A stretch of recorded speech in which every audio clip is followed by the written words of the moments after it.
You ask Tiger to solve. This deals with linear equations with one unknown. The final result is y equals -3/8. Let's solve it step by step. Simplify the expression. Expand the parentheses. Multiply the coefficients. Simplify the arithmetic. Group all y terms on the left side of the equation. Subtract 6y from both sides. Group like terms. Simplify the arithmetic.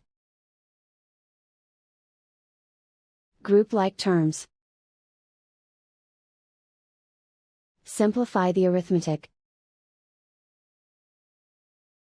Group all constants on the right side of the equation.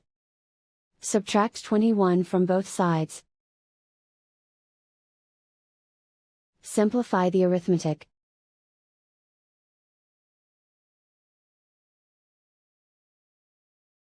Isolate the y. Divide both sides by -8. Cancel out the negatives. Simplify the fraction. Move the negative sign from the denominator to the numerator. And so the final result is y equals -3/8.